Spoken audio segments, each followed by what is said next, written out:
E aí pessoal, no vídeo de hoje eu tenho aqui 20 livros que eu gostaria de recomendar para vocês, e não são livros só de filosofia, pelo contrário, eu busquei me ater ao mínimo à filosofia, até porque eu já estou recomendando filosofia em todos os outros vídeos. Vídeos sobre quais são os melhores livros para começar a ler filosofia, vídeos de filósofos específicos. Aqui eu gostaria de recomendar livros que não são para pessoas que têm uma bagagem gigante em filosofia e que são de áreas bem variadas, pois eu penso que ter um repertório versátil te possibilita adquirir um conhecimento mais robusto e mais amplo no geral. Idealmente, eu penso que você não quer ficar só lendo aquilo no que você se especializa. Então a gente vai falar de história, a gente vai falar de mitologia, a gente vai falar de biologia e outras coisas. Fica comigo até o final e vamos lá.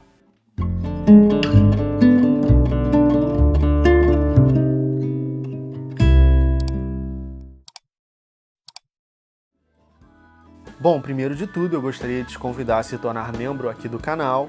Por apenas R$ 4,99 por mês, você vai ter acesso aos meus cursos exclusivos para membros, vídeos exclusivos, tem inclusive 2 vídeos sobre livros, né? Um sobre o meu processo de escrita de livros e outro sobre o meu processo de leitura e estudo de livros, que são exclusivos para membros. E também você vai ter o seu nome nos créditos dos vídeos, nos agradecimentos dos vídeos, de todos os meus vídeos do YouTube. E você vai estar contribuindo para um canal de filosofia crescer, continuar existindo, ser disseminado. Então, considere aí se tornar um membro do canal e vamos então aos livros que eu separei. Olha, a gente está em março, se você ler cada mês 2 livros, você consegue ler todos até o final do ano. Agora, você não devia se preocupar tanto com essas coisas, leia no seu tempo, mas enfim, eu gostaria de começar então falando sobre mitologia. A Sabedoria dos Mitos Gregos de Luc Ferry é aquele livro que é denso, mas é curto, comparado aos outros livros de introdução à mitologia, que são realmente bons. Esse é o melhor para quem quer ter um conhecimento amplo da mitologia grega, das principais histórias dos deuses, dos heróis, da relação entre os deuses e os mortais, e como que isso era pensado naquela cultura, como que a gente herdou muitos dos elementos da cultura grega na nossa cultura ocidental, e como que a mitologia e a filosofia se relacionam. Tem toda a história do surgimento dos deuses, a titanomaquia, tem todos os principais mitos e comentários perspicazes do filósofo francês Luc Ferry. Então, você vai entender tudo sobre Íbris, Moirá e muitos outros dos elementos importantes para quem gosta de filosofia e de cultura, saber a mitologia. Então, fica aqui essa recomendação, é da coleção Aprender a Viver, o volume 2. SPQR, da Mary Beard, que é um livro sobre a história de Roma, é o livro sobre a história de Roma, tá? Desde aquele clássico do Edward Gibbon, se não me engano, de vários volumes, esse é a versão contemporânea para quem a nova, né, o novo grande livro sobre a história de Roma, um livro contemporâneo, lançado em 2015, muito elogiado para quem quer entender com as mais recentes pesquisas arqueológicas, históricas, o que foi a cultura romana, né? E diversos aspectos dessa cultura. Como é que era na época dos reis, como é que era na época do Senado, como é que era na época do Império, como é que foram as transições, como é que era o dia a dia das mulheres, dos escravos, da relação com os que não eram romanos, como é que Roma se expandiu tanto, quais foram as estratégias que permitiram o sucesso e o fracasso de alguns líderes. Você vai conhecer muito sobre Cícero, que é um cara fascinante, um filósofo eclético e um grande orador, considerado um dos maiores oradores da antiguidade. Muitos dos ditados populares sobre Roma, você vai entender de onde vieram vários clichês, você vai ver como que a infraestrutura romana para as cidades influencia muito a nossa, assim como o direito no geral romano, né? Então acho que vale muito a pena você ler essa história. Vai aprender muito sobre César, sobre Augusto, como é que funcionava a cidadania, como é que foi o crescimento do cristianismo em Roma, o seu surgimento, como é que Roma acolhia os deuses dos conquistados e como que isso permitiu, né, que ela crescesse. Você vai aprender um pouco sobre poetas como Horácio e Virgílio, os eventos que culminaram no assassinato de Júlio César e como que isso foi paradigmático para uma mudança na cultura romana e o início da Era dos Imperadores pouco depois. Dá para entender um pouco mais por que os estoicos ficaram tão populares em Roma, que era um tempo onde a mortalidade infantil era muito alta, a mortalidade por doenças que hoje são facilmente tratáveis era muito alta, a expectativa de vida era baixa, então a morte estava sempre na cara das pessoas, era guerra para todo lado e a lei era muito rudimentar, então realmente fazia muito mais sentido você viver refletindo sobre a morte, você buscar uma fortaleza interior para conduzir a sua vida, né? Você vai compreender Cato, o jovem, que foi, enfim, um romano que se suicidou quando houve, né, a hegemonia de Júlio César. Então fica essa segunda recomendação. Sapiens, que é aquele livro que vocês vão falar que é clichê, que é lugar comum, né, do Yuval Harari. Eu sei, podem comentar tudo isso, tá? Mas é um livro que, no final das contas, traz um conhecimento bem apresentado sobre a história da humanidade, desde o seu princípio até a era contemporânea. Então, eu acho que é um bom livro, eu acho que é um livro que tem muito a acrescentar para a vasta maioria das pessoas. Não é um livro particularmente enviesado, é um livro que pode ampliar muito o intelecto e o conhecimento e o repertório cultural das pessoas. Então, além de ser um livro prazeroso de ler, você vai entender muito sobre o surgimento das culturas, o surgimento das ideias, o surgimento de coisas como dinheiro, como que isso afetou nossa civilização, até a era contemporânea, a preocupação com a inteligência artificial do Harari e tudo mais. Então, vale a pena você entender a nossa história enquanto primatas. A História da Arte de Gombrich. Esse é o livro de História da Arte para você ter um repertório básico e robusto sobre as principais correntes e movimentos artísticos e tendências que marcaram a história humana desde a pré-história, que é claro que isso não era de modo consciente na pré-história, mas desde como a arte surge enquanto fenômeno na pré-história, até a arte antiga, o apogeu na civilização grega, por exemplo, da arquitetura, da escultura, como que os romanos vão se inspirar nos gregos, como que eles vão se diferenciar dos gregos, depois tudo sobre a arte medieval, tudo sobre a arte gótica, sobre a arte românica e até os movimentos mais recentes, né? O Renascimento, é claro, tudo que aconteceu no Renascimento, na escultura, na arquitetura, Michelangelo, Da Vinci, pintura, até o que acontece no mundo contemporâneo, né? Com os movimentos de vanguarda, com uma arte mais reflexiva e é um livro que também tem muita ilustração, é um livro que às vezes tem até páginas que elas abrem para você poder ver melhor as ilustrações. Eu não conheci nenhum outro livro de história da arte que tenha esse cuidado de apresentar as ilustrações em uma boa qualidade, o que é muito importante, né, gente? Ok, então esse montinho foi mais histórico.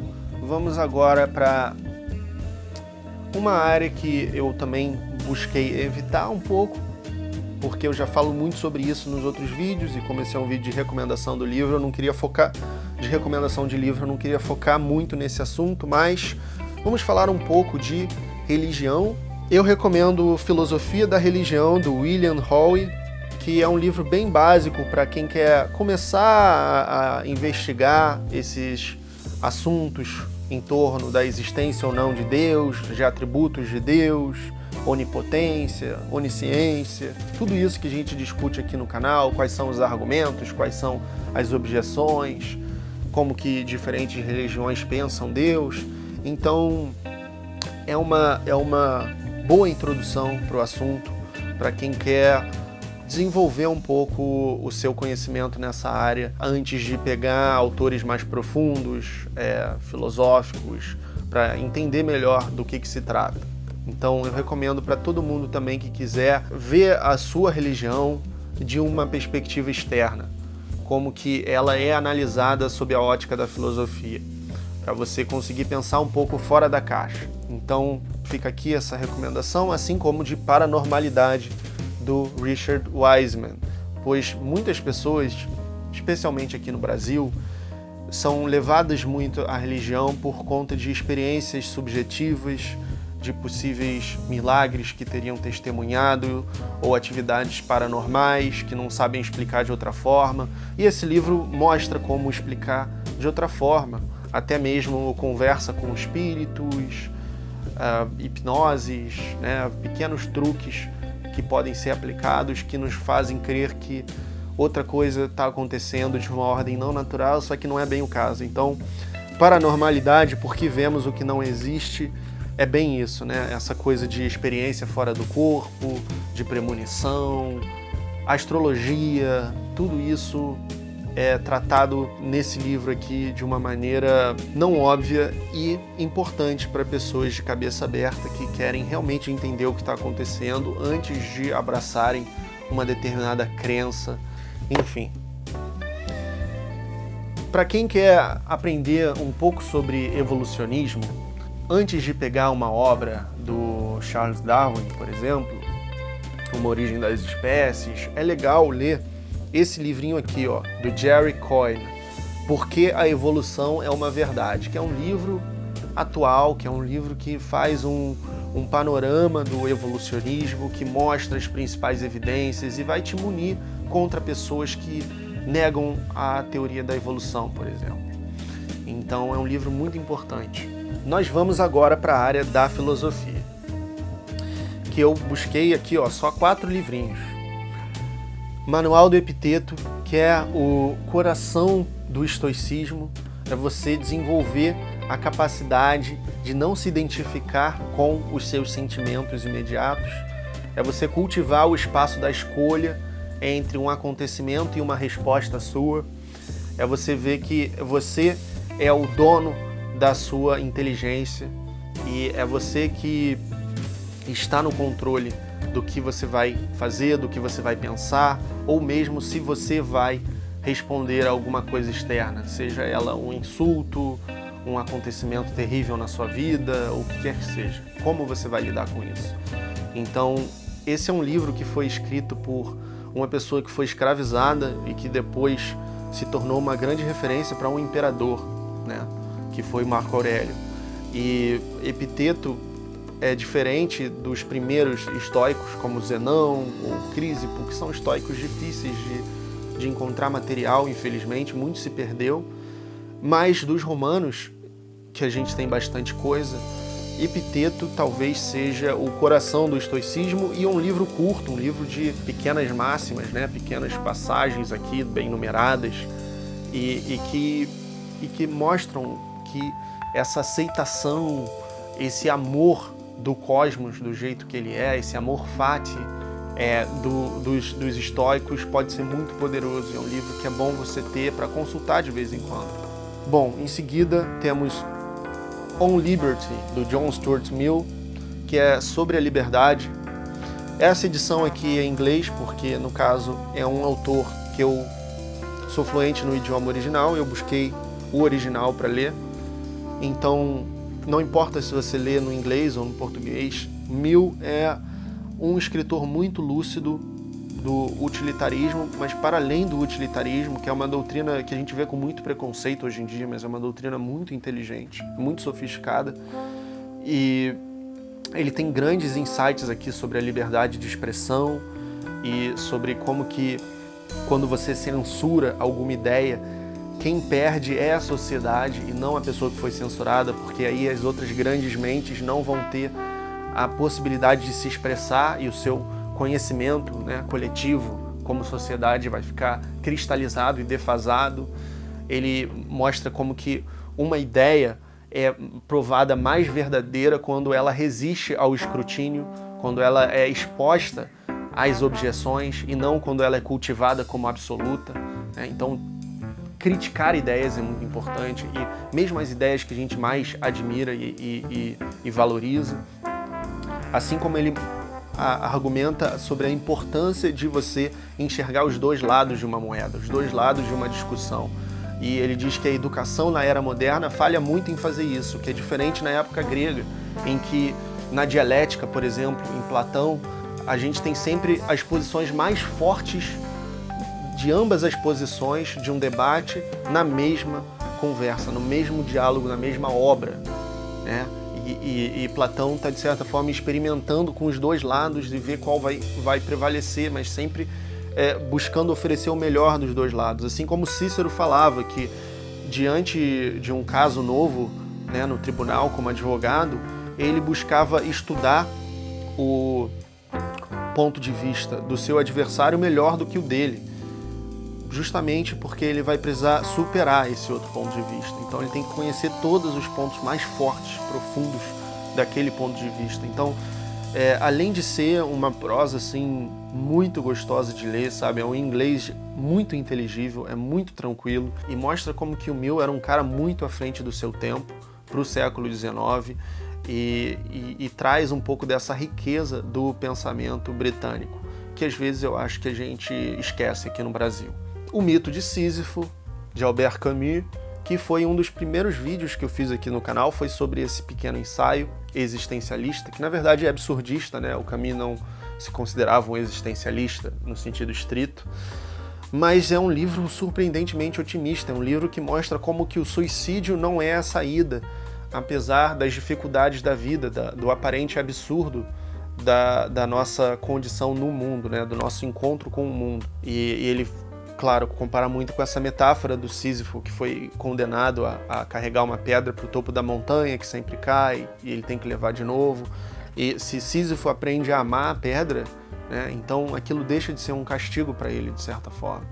Então é um livro que é muito fruto do seu tempo, da desolação do pós-guerra, e também, por outro lado, é um livro que mostra o talento literário com o intelecto profundo em uma das suas melhores expressões no século XX, que foi o do Camus, embora esse não seja o livro mais maduro da filosofia dele, né?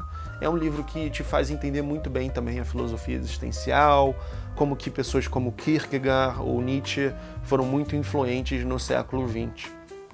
Então fica a minha recomendação. Para fechar a parte da filosofia, eu recomendo um livro de estética, que é uma área muito importante, é uma área em que eu já trabalhei durante o mestrado, e eu estou recomendando aqui um livro de um filósofo contemporâneo que faz uma defesa de um ressurgimento da beleza na nossa sociedade, que é uma sociedade que ficou muito mais pragmática, que deixou um pouco de lado o ideal da beleza no urbanismo, na arquitetura, como que a gente perdeu um pouco disso em nome da praticidade.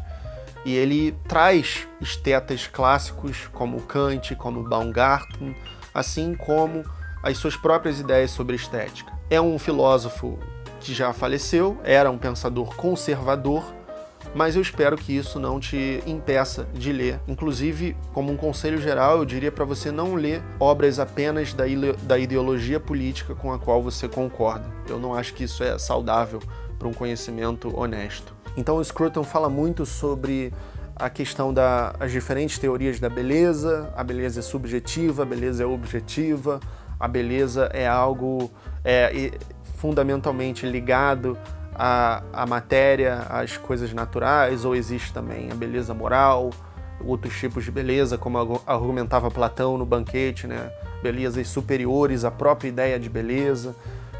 Quais outros tipos de juízos estéticos também são importantes, né? Tem o sublime, é claro, tem a questão do erotismo, né? Tem o que ele chama de pornografia leve, que é interessante. Ele fala muito sobre arte moderna, sobre kitsch e dessacralização da arte. Ele fala da relação entre beleza e prazer, tenta apresentar para o público geral a ideia de prazer estético.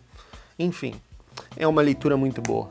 Bom, também gostaria de falar de alguns livros mais voltados para o seu próprio autodesenvolvimento e psicologia. O Ego é Seu Inimigo, do Ryan Holiday, é um livro que me impacta bastante, que eu já li umas 3 ou 4 vezes na vida e que eu sempre volto para consultas, porque ele fala muito com pessoas que são ambiciosas, com pessoas que se expõem bastante e apresenta com exemplos de pessoas históricas e dele mesmo cuidados importantes para a gente não cair nas armadilhas do ego e do orgulho, né? E como que é sempre mais importante a gente focar no trabalho, nas ações, não nas percepções dos outros ou nos resultados, e como que é importante a gente não abandonar a calma, né, para espiar o desespero, não deixar a paixão tomar o controle desenfreadamente, como trabalhar é muito mais importante do que falar sobre o seu trabalho ou do que parecer para outras pessoas ser alguma coisa, ter um estatuto tal de sucesso.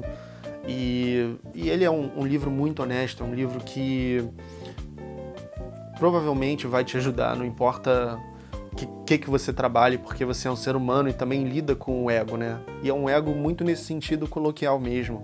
É o ego que nos atrapalha, que nos sabota, que nos torna inseguros, se a gente permitir. O ego é aquele que quer o máximo de crédito por ter feito o mínimo. Se você permitir, o seu ego vai abreviar o seu sucesso. O ego é o motivo pela insatisfação, tanto antes quanto depois de você conseguir o que você queria. E você ser capaz de distanciar-se de si mesmo é sempre um antídoto natural contra o ego. E pessoas ambiciosas e talentosas inevitavelmente são atraídas para o ego, estão vulneráveis ao ego. Então é uma leitura muito importante para você não só ler uma vez, como retornar a ela. Em Busca de Sentido, do Viktor Frankl, que é aquela história que eu já abordei aqui num vídeo do canal, do fundador da logoterapia, sobrevivente do Holocausto, que partiu de uma frase do Nietzsche: quem tem um porquê supera quase todo como, para sobreviver a essa que foi a maior adversidade a que muitos seres humanos foram submetidos e muito poucos conseguiram sobreviver. Ele funda toda uma nova abordagem psicológica em torno da noção de propósito e como que existem diferentes tipos de propósitos que até mesmo na sua versão mais adversa da sua vida, como, por exemplo, um campo de concentração, você ser reduzido a um escravo, um número, uma não pessoa, uma subpessoa, à mercê dos carrascos, você consegue, a partir dessa ideia de propósito, do que dá sentido para a sua vida, você consegue sobreviver dia após dia com os pensamentos certos. É algo muito bom para quem está lidando com qualquer tipo de adversidade, porque é uma história bem radical, né, de uma situação bem radical, e é muito inspiradora e lúcida. O Antifrágil, de Nassim Taleb, que é um livro que é tanto sobre psicologia, filosofia e também sobre economia, das coisas que se beneficiam com o caos. Ele gira em torno dessa noção de antifrágil, que é o oposto ao frágil. A gente pensa que o oposto ao frágil seria o robusto, mas é mais do que o robusto. O robusto é o que sai da experiência estressora sem dano. O antifrágil é o que não só sai sem dano, como sai mais forte. Também tem a ver com o Nietzsche, com aquela ideia de o que não te mata te fortalece. E ele faz referência ao Nietzsche, ele faz referência aos estoicos, então ele mistura muita coisa, ele traz o seu conhecimento do mercado financeiro para te dar uma visão geral sobre como que você ser alguém que gosta de riscos, ser alguém que se adapta a riscos, alguém que se expõe a riscos, é um caminho menos arriscado do que, por exemplo, se você ficar um exemplo que ele dá bastante é um emprego fixo de tal a tal hora, numa empresa que a qualquer momento pode falir e você vai perder toda a sua carreira, o mercado já vai estar atualizado, você não vai conseguir outro emprego do mesmo jeito, enfim. Então, fala muito com pessoas empreendedoras, com esse viés mais autônomo, e também com pessoas que têm uma mente mais aberta assim, para investimentos. Eu acho que é uma leitura muito enriquecedora para você também. Caramba, a pilha tá ficando grande, não sei se vai cair. Mas já estamos terminando. Antes de entrar na ficção, eu recomendo o livro do poeta Rainer Maria Rilke, Cartas a um Jovem Poeta, que, embora seja um livro epistolar, você consegue absorver bastante da sabedoria do Rilke aqui e bastante coisa também para pessoas jovens e ambiciosas. Ele fala, é nesse livro, por exemplo, que ele fala sobre como os jovens não sabem amar, que eles precisam aprender a amar, que eles precisam amadurecer e crescer e passar por experiências e aprendizados, e como que ele está escrevendo isso para um jovem poeta, para alguém que tem grandes ambições e que quer encontrar uma voz para sua arte. E o Rilke, ele fala muita coisa interessante aqui sobre paciência, sobre como que é importante a gente escrever sobre aquilo que a gente conhece. Ele fala sobre como que é importante a gente sempre prestar atenção para o que está acontecendo dentro de nós, como que o nosso destino emerge de dentro. Bom, e por fim eu gostaria de falar dos livros de ficção que eu separei aqui. A Divina Comédia, que eu já venho recomendando no canal, que eu fiz um vídeo recente, que é uma obra-prima clássica, referência para os maiores poetas da história, depois de Dante, né? E que é responsável assim, por um grande imaginário da nossa cultura sobre o inferno, né? Ela contribuiu muito para a nossa imagem do inferno. Eu tenho 2 vídeos aqui sobre o inferno, enfim. É claro que o inferno não existe literalmente e tal, mas a maneira que o Dante conduz essa narrativa tem várias camadas de complexidade.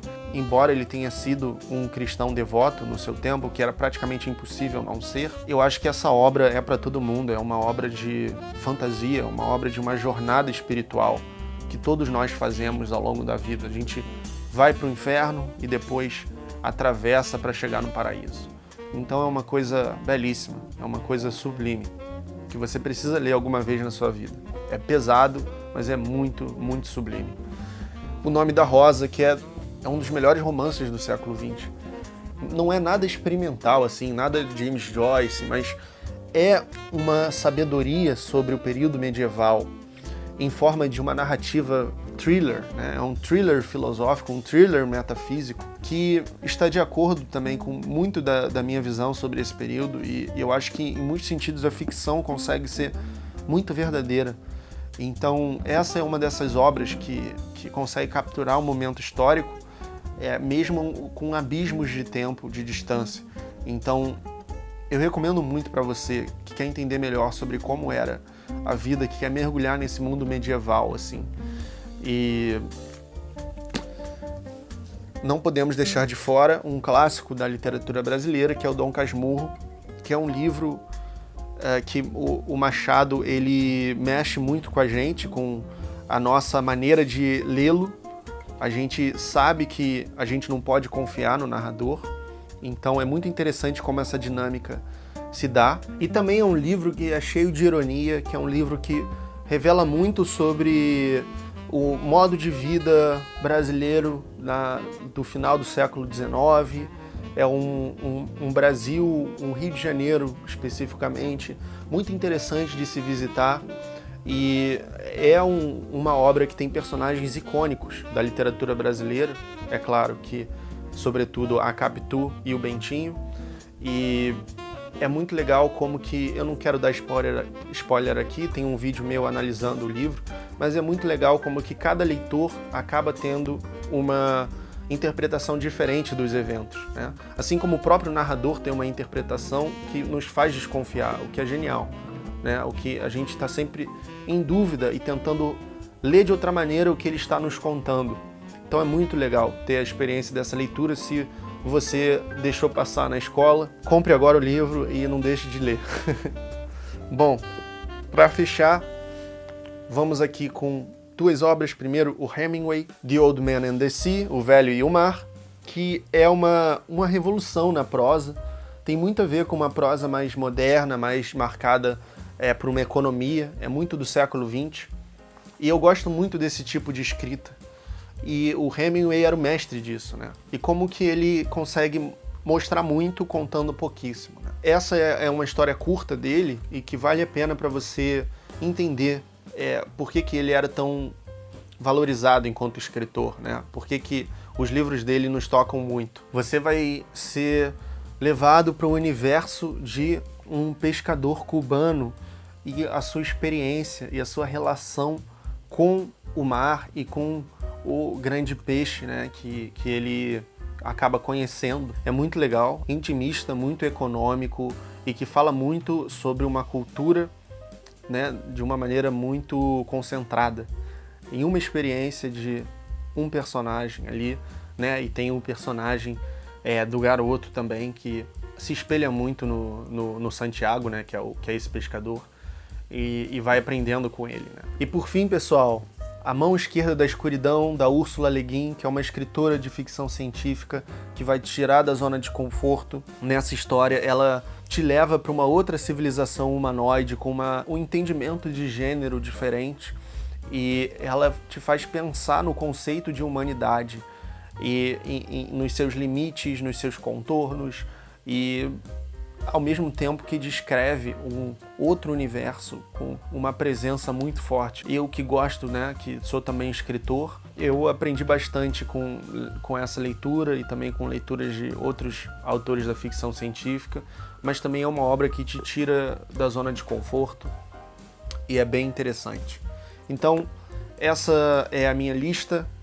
Se você gostou desse tipo de vídeo, eu posso fazer outros, eu queria ter falado de muitos outros livros, mas eu busquei fazer um recorte com uma intenção de não ser estritamente filosófico, de ser versátil, e livros que podem atingir pessoas com qualquer nível, qualquer repertório nessas áreas de conhecimento. Então, eu espero que você tenha gostado. Na descrição você encontra links para todos esses livros, assim como para os meus livros, caso queira conhecer e apoiar o meu trabalho.